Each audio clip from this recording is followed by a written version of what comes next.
नमस्कार, नीमच टुडे में आपका स्वागत है और मैं हूं आपके साथ तबरेज अफगान। तो आखिरकार वही हुआ जिसका हम सभी को बेसब्री से इंतजार था। जी हां, भारतीय जनता पार्टी ने अपनी चौथी फहरिस्त को जारी कर दिया है जिसमें 57 नाम है और ये 57 नाम वही नाम है जिसमें भाजपा के पुराने चेहरे हैं और यहां तक 24 मंत्री है और इन 24 मंत्री में हमारे नीमच जिले की जावद विधानसभा से विधायक मंत्री एमएसएमई मंत्री ओम प्रकाश सखलेचा भी शामिल है। लेकिन जावद से मंत्री ओम प्रकाश सखलेचा का टिकट फाइनल होने के साथ एक बड़ी बगावत भी यहां से शुरू हो चुकी है। जी हां, बीते 15 सालों से भारतीय जनता पार्टी की तरफ से जो दावेदारी कर रहे हैं पूरनमल अहीर, उन्होंने एक बार फिर से ताल ठोक दी है और कहा है कि इस बार जो नतीजे होंगे वे चौंकाने वाले नतीजे होंगे। इस बार वे किसी की भी समझाइश से बैठने वाले नहीं है और वे निर्दलीय चुनाव लड़ेंगे और इस बात का उन्हें कोई भी एतराज नहीं है कि इससे बीजेपी को नुकसान होगा या फिर कांग्रेस को नुकसान होगा। वे इस बार जावद क्षेत्र से अपनी जीत दर्ज करेंगे, इस तरह का उन्होंने दावा नीमच टुडे पर किया है।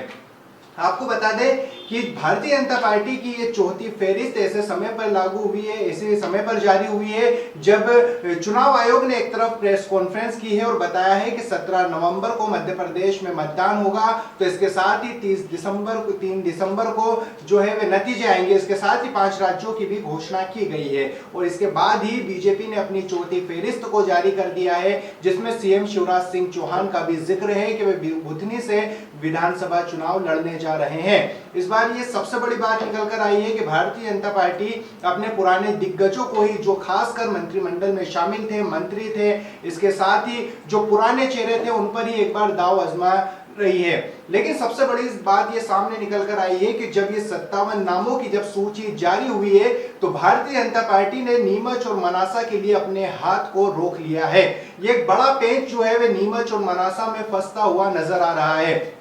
जैसे कि भारतीय जनता पार्टी ने जब जनवरी की जब शुरुआत हुई थी, चुनावी साल की जब शुरुआत हुई थी, तो आरएसएस और अन्य जो जांच एजेंसियां थी, इसके साथ ही जो अन्य एजेंसियां थी, जो सर्वे एजेंसियां थी खासकर, उन्होंने कई तरह के जो सर्वे कर रहे थे उसमें बताया गया था कि नीमच और मनासा जो है वे डेंजर जोन में है और उसी डेंजर जोन का असर भी हमें इस फहरिस्त में देखने को मिला है कि भारतीय जनता पार्टी ने नीमच और मनासा के लिए अपने हाथ को रोक लिया है। अभी जो नीमच में जो विधायक है वे 3 बार के विधायक दिलीप सिंह परिहार, तो इसके साथ ही जो मनासा से विधायक है अनिरुद्ध माधव मारू, वे भी विधानसभा में ताल ठोक रहे हैं। तो इसके साथ ही विधायक दिलीप सिंह परिहार भी चाहते हैं कि भारतीय जनता पार्टी उनको उम्मीदवार बनाए, लेकिन इस बार भारतीय जनता पार्टी ने अभी इन दोनों नामों को डेंजर जोन में ही रखा है। इसके साथ ही विचार विमर्श किया जा रहा है।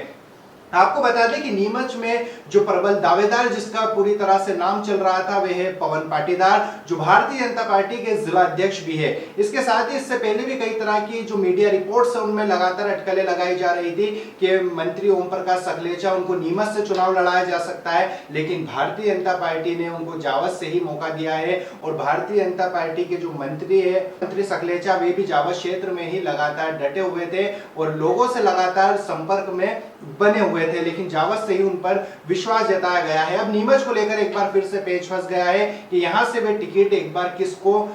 देना होगा और किस तरह का विचार विमर्श किया जा सकता है। पवन पाटीदार को लेकर लगातार पेच फंसा हुआ है, चाहे हाईकमान की बात करें, चाहे सर्वे की बात करें या चाहे मीडिया रिपोर्ट्स की ही हम बात करें, लगातार पवन पाटीदार को लेकर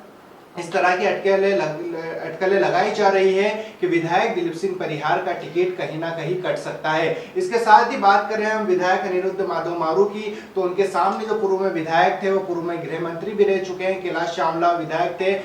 परिस्थितियां कुछ ऐसी थी कि अनिरुद्ध माधव मारू को भारतीय जनता पार्टी को मौका देना पड़ा और वे विधायक भी बने हैं, लेकिन एक बार फिर से उनके खिलाफ भारतीय जनता पार्टी में 2 गुट बन गए हैं। एक तरफ माधव मारू का गुट तो दूसरी तरफ कैलाश चावला और अन्य दावेदारों का गुट बन चुका है और ये बात भी समय समय पर सामने आती रही है कि अनिरुद्ध माधव मारू और संघ और भाजपा के अंदर कोई तालमेल किसी किस्म का नहीं बैठ पा रहा है।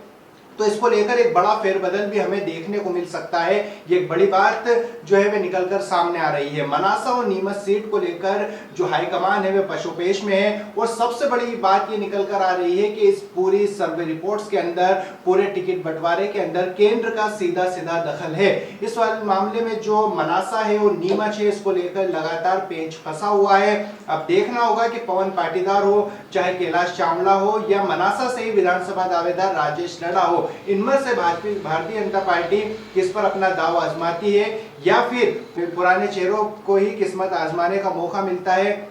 ये देखना बड़ा दिलचस्प होगा। लेकिन एक बड़ी बात है कि जब 57 जो दावेदार हैं, उम्मीदवार हैं, उनकी जब लिस्ट जारी हुई है तो लिस्ट जारी हुए हैं 15 मिनट भी नहीं हुए हैं और एक बड़ी बगावत नीमच जिले से दर्ज हुई है, वो पूरनमल अहीर के तौर पर दर्ज हुई है। ये एक बड़ी अपडेट हम आपको दे रहे हैं, आप देखते रहिए नीमच टुडे।